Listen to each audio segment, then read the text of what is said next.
Media ప్రతినిధులకు ధన్యవాదాలండి. ముఖ్యంగా ఈ సంధ్యానగర్ గ్రామం పరిసరాల్లో ఎక్స్ప్లోజివ్స్తో కొండను పేల్చిపడేస్తున్నారు. ఈ కొండను తవ్వడం వల్ల మా ఇల్లులు కూడా బీటలు బారిపోయి చాలా ఇల్లు పగుళ్ళు ఏర్పడి ఆల్రెడీ శిథిలమైపోవడానికి కూడా సిద్ధంగా ఉన్నాయి. మీరు ఈ ఎక్స్ప్లోజివ్స్ అసలు ఎలా తీసుకొస్తున్నారు చూడండి. మీరు ఎంతో భద్రతతో కూడినటువంటి తీసుకొని రావాల్సినటువంటి ఎక్స్ప్లోజివ్స్ను కేవలం ఆ యొక్క ప్లాస్టిక్ ప్యాకింగ్లో తీసుకొచ్చి ఇక్కడ చేస్తున్నారు.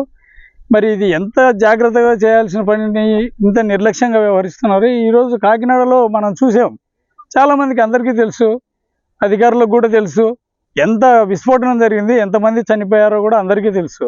మరి ఇలాంటి నిర్లక్ష్య వైఖరితో ఇక్కడ చేస్తున్నటువంటి ఈ ఎక్స్ప్లోజివ్స్ను ఆపించాలని చెప్పేసి ప్రభుత్వాధికారులకును ఇటు ఈ యొక్క రాజకీయ నాయకులకు, అన్ని పార్టీల రాజకీయ నాయకులకు కూడా మేము విజ్ఞప్తి చేస్తున్నామండి.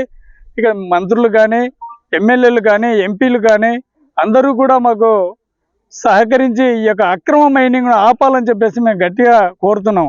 ఇంక అంతేకాదండి, సమీపంలోనే జస్ట్ ఒక 100 అడుగుల లోపలనే ఉందండి శ్రీరాముల వారి మందిరం ఉంది, తర్వాత పోలమమ్మ తల్లి ఆలయం ఉంది, సంపత్ వినాయక స్వామి ఆలయం ఉంది. మరి హిందూ సాంప్రదాయానికి లేదా హిందూ ధర్మానికి మేము బ్రాండ్ అంబాసిడర్స్ అని చెప్పుకుంటున్న పవన్ కళ్యాణ్ గారు అయితేనేమి, చంద్రబాబు నాయుడు గారు అయితేనేమి, తర్వాత వచ్చేసి బీజేపీ నాయకులు అయితేనేమి, వీళ్ళంతా కూడా హిందూ ధర్మం పైన దాడి చేసినటువంటి అక్రమ మైనింగ్ దారులపై ఎందుకు చర్యలు తీసుకోలేకపోతున్నారని చెప్పేసి మేము అడుగుతున్నామండి. మరి ఆ గుళ్ళు పడిపోతే అక్కడ ఎంత అంటే ధార్మికంగా మనం ఆలోచిస్తే ఎంత నష్టం జరుగుతుందో కూడా అందరికీ తెలుసు. ఇలాంటి బీభత్సకరమైనటువంటి వాతావరణం నుంచి మమ్మల్ని కాపాడాలని చెప్పేసి మేము ప్రభుత్వాధికారులకు, మీడియా ప్రతినిధుల ద్వారా రాజకీయ నాయకులకు, ప్రభుత్వానికి కూడా విజ్ఞప్తి చేస్తున్నామండి. దయచేసి ఈ మైనింగ్ను ఆపాలని చెప్పేసి మేము కోరుతున్నామండి. ఇది చెప్పండి,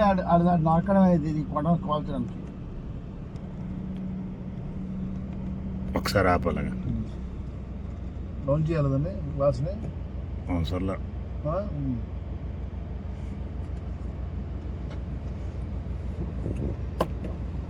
భయపడుతున్నారు. మీరు తీసి పదండి.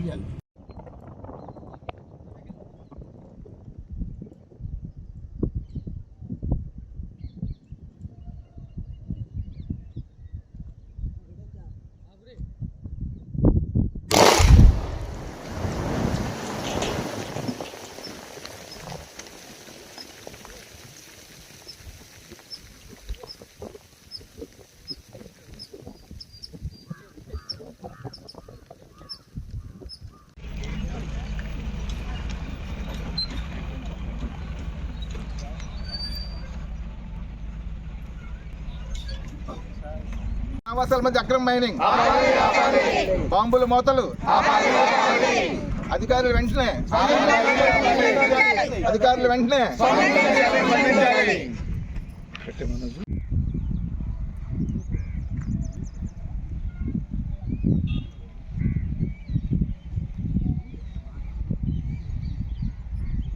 నా పేరు జీవీఆర్ రాజు అండి. మేము సంధ్యానగర్లో నివాసం ఉంటున్నామండి. అయితే ఈ మధ్యని ఇక్కడ బాంబులు మన బుధవారం నైట్ 3 గంటల నిమిషాలకి బాంబులు అవి పెట్టి బాగా ఎక్కువ బాంబులు పెట్టి పేలుస్తున్నారండి. అయితే దీనికి డీజీఎంఎస్ పర్మిషన్లు అవి ఉన్నాయో లేదో మాకు తెలియదండి. వాళ్ళని అడిగినా మాకు ఏమి సరిగ్గా సమాధానం చెప్పడం లేదండి ఇక్కడ ఉన్న మనుషులు ఎవరును. మేము ఇక్కడ భయాందోళనలతో బతుకుతున్నామండి. ఈ చుట్టుపక్కల 10 గ్రామాల వరకు ఉంటాయండి, అందరూ భయాందోళనలతో ఉన్నారు. దీని గురించి ఉన్నతాధికారులకి ఎన్నోసార్లు విజ్ఞప్తి చేసినా ఎవరు పెద్దగా పట్టించుకోవటం లేదండి. అయితే దీని గురించి మటుకు మేము ఇప్పుడు తీవ్రంగా స్పందించామండి. ఇది మీరు వెంటనే స్పందించి ఏదైనా చర్యలు తీసుకుంటారని మేము కోరుకుంటున్నాము. లేని పక్షంలో ఈ ఉధృతంగా దీన్ని చేస్తామని చెప్పి తెలియజేస్తున్నామండి. మేము అందరం కలిసి చుట్టుపక్కల అన్ని గ్రామాలు కలుపుకొని మేము ఈ ఉధృతం చేస్తామండి. అందరినీ కలుపుకొని పోయి ఉధృతం చేస్తామండి. ఇంతకుముందు మేము కోరమండపాలెం ఉండేవాళ్ళండి. అక్కడ ఉండేవాళ్ళం, ఇక్కడికి వచ్చామంటే ఇక్కడ ఏ పొల్యూషన్ ఉండదు, అంతా బాగుంది, పిల్లలకు చదువులకి అన్నిటికి దూరం అవుతుంది, ఇబ్బంది అవుతుందని తెలిసిండి కూడా మేము ఇక్కడికి వచ్చి పడ్డాం. పడి ఇప్పుడు ఎలా ఉన్నప్పుడు మొన్న మా పిల్లలు ఏమని అడిగారంటే, మమ్మీ అక్కడ పొల్యూషన్ అన్నావు, ఇక్కడ తీసుకొచ్చి కొండలో బాంబులు మయ్యని పడిచేసావు, ఏడిది ఇక్కడ పట్టించుకునే వాళ్ళు ఉన్నారు, ఇది లోకానికి దూరంగా ఉన్నట్టు ఉంది, గవర్నమెంట్ ఇక్కడ పట్టించుకోదేమో అని పిల్లలు క్వశ్చన్ వేశారండి. నాకు అలా సమాధానం నేను ఏమని చెప్పాలండి? ఇది మేము ఆల్రెడీ ఇక్కడ ఉన్నామా లేదంటే ఎక్కడ అడవిలో ఉన్నామా, ఎక్కడ ఉన్నట్టండి దీనికి అర్థం? కనీసం ఇంత బాంబులు ఒక్కసారి అంటే బై మిస్టేక్ ఏదో అది ఇదని చెప్పేశారు, మళ్ళీ రెండోసారి వేసారంటే మనుషులు పేనాలంటే వాళ్ళకి లెక్కలేదని అర్థం. డబ్బే శాశ్వతవా? అసలు కనీసం అర్థం చేసుకోవాలి కదా. మేము ఎంత 2 రోజులు పెట్టి నుంచి ఇక్కడ ఎండలోని కొండలోనే ఉండవలసినంత కర్మ దేనికండి? ఇంత దుమ్ము దూలతో ఇంటికి వచ్చి చిన్న అడిగేస్తే చాలు, మట్టి మట్టి దుమ్ము దుమ్మి, దగ్గులు, ముసలోళ్ళు అయితే దగ్గుతానే ఉంటున్నారు జస్ట్ తోటి. అలాగే ఎలాంటి ఇబ్బందులు పడవలసిన కర్మ దేనికండి? పిల్లల కోసం వేసిందని దాని సమాధానం నేను చెప్పలేకపోయానంటే ఏంటి? అది కంటికి కాబడ్డది. రాత్రి అర్ధరాత్రి 3 గంటలకు భయపడి లేచారు. లేచి ఏటి మమ్మీ బాంబుల్లో ఉందంటే ఇదే లాక్సేట్ల ఏరియాలో అయిపోయింది, మరి ఎంత వద్దాను అనేసి అడిగారండి. దానికి సమాధానం ఎలా చెప్పాలండి? కనీసం ఒక్కసారి మా సైడ్ కాడ మీరు చూసి ఇంత బాంబులతో మనుషులు ఇబ్బంది పెట్టే పని ఏ పని చేయకూడదు. అందువల్ల మీరు అందరూ ముందు చర్యలు తీసుకుంటారు. మేము ఎంతో ఇదిగా ఆలోచించి మాట్లాడుతున్నాం, అంతవరకు మీరు తెచ్చుకోకుండా ఉంటారనేసి మేము అనుకుంటున్నామండి.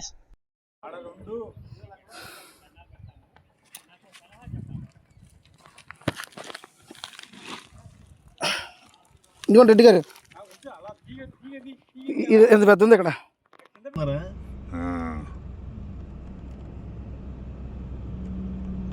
ఎన్ని చెప్పండి నాకడం ఇది కొడ కాల్చడానికి. ఒకసారి ఆపాలగా డౌన్ చేయాలండి గ్లాస్ని. సర్లే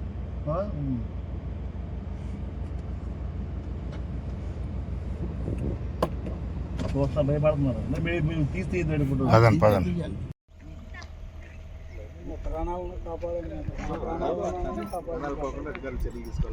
ప్రాణాలు పోకుండా అధికారులు చర్యలు తీసుకోవాలి. ప్రాణాలు పోకుండా